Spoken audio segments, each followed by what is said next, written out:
আসসালামু আলাইকুম। আজ 17 আগস্ট 2026। এই 17 আগস্টে আমি বাংলাদেশের বর্তমান প্রেক্ষাপট, আদিবাসী দিবস, আদিবাসী নিয়ে পাহাড়িদের যে সোশ্যাল মিডিয়া গরম হচ্ছে সেই বিষয় নিয়ে কথা বলতে চাই। আদিবাসীর সংজ্ঞা বাংলাদেশের জন্য নির্ধারিত হয়নি। বাংলাদেশের আদিবাসী বলতে বাঙালিরাই মূলত এই ভূখণ্ডের আদিবাসী। এটা কোনো উপনিবেশ আমেরিকা, অস্ট্রেলিয়া বা অন্য কোনো দেশের মতো, আফ্রিকা এদের মতো অন্য দেশের লোক এখানে আসে ডেভেলপ করে না। এখানে বাঙালিরাই মূলত আদিবাসী।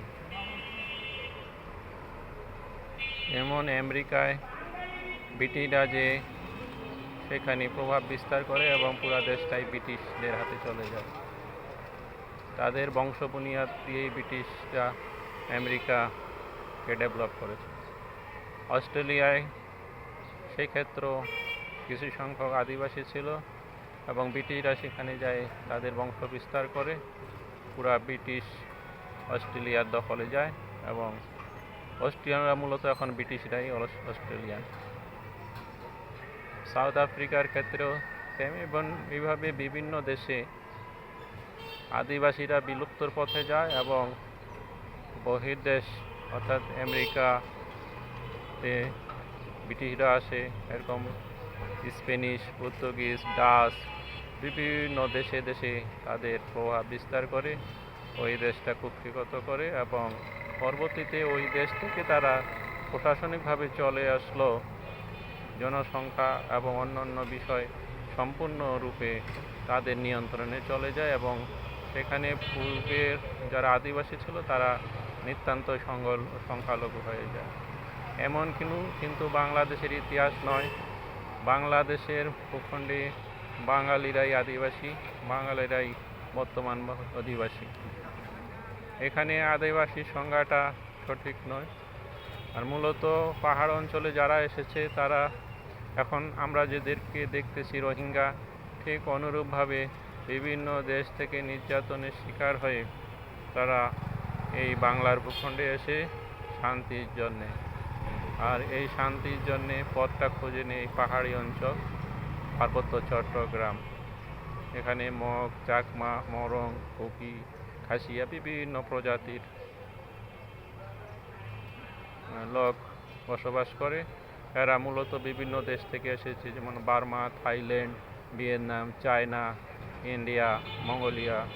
এভাবে আমাদের পার্শ্ববর্তী বিভিন্ন দেশ থেকে তারা নির্যাতনের শিকার হয়ে এদেশে এসেছে। এখন যেমন আমেরিকায় বিভিন্ন দেশ থেকে কোনোভাবে সেখানে গেলেই সিটিজেনশিপ নেওয়ার চেষ্টা করে, ঠিক অনুরূপভাবে একসময় এই বাংলার জমিনে বিভিন্ন প্রজাতির মানুষ, বিভিন্ন জাতির মানুষ এসে আশ্রয় নিয়েছে। সেই আশ্রয়ের ফলাফল বর্তমান চট্টগ্রাম, পার্বত্য চট্টগ্রাম এলাকার পাহাড়ি অধিবাসীরা। এছাড়াও আমাদের সমতল ভূমিতেও আছে গারো, সাঁওতাল, আরও দুই একটা উপজাতি আছে, খাসিয়াও আছে, সিলেট অঞ্চলেও আছে, কুমিল্লাও আছে, ত্রিপুরাও আছে। এইভাবে আমরা বিভিন্ন দেশে ছড়িয়ে ছিটিয়ে থাকা অধিবাসীদেরকে আমরা আদিবাসী বলতে পারি না। আদিবাসীটা একটি বিতর্কিত বিষয় করে তুলেছেন গত সরকার অর্থাৎ আওয়ামী লীগ সরকার, এবং ভারত এর পিছনে কন্টিনিউ ষড়যন্ত্র করে আছে সেই 71 সাল বা তারও পূর্বে থেকে এখনও করে যাচ্ছে। এখন জাতিসংঘ এবং আমাদের দেশে এনজিওগুলো এটা নিয়ে খুব বেশি মাথা ঘামাচ্ছে, ভারতের উস্কানিতে বা বিগত সরকারের উস্কানিতে। এটাকে প্রতিষ্ঠিত করতে গেলে বর্তমানে যে আধুনিক ব্যবস্থা আছে সেই ব্যবস্থার মাধ্যমে যেমন ডিএনএ টেস্ট, তারপরে আমরা যেটা পাথর, ইট বা কোনো শিলাবস্ত আবিষ্কার করে তার বয়স নির্ধারণ করি, ঠিক অনুরূপভাবে এই উপজাতি, পাহাড়ি বা ভিন্ন জাতির লোকদের জাতিগোষ্ঠীর সময়কাল নির্ধারণের জন্য ডিএনএ টেস্ট, ফসিল টেস্ট বা অন্য কোনো টেস্ট থাকলে সেই টেস্টগুলো পরীক্ষা করা উচিত। পরীক্ষা করে তাদেরকে বুঝিয়ে দেওয়া উচিত তারা এই অঞ্চলের আদিবাসী নয়। আলী বাবা, বিটিভি, ঢাকা।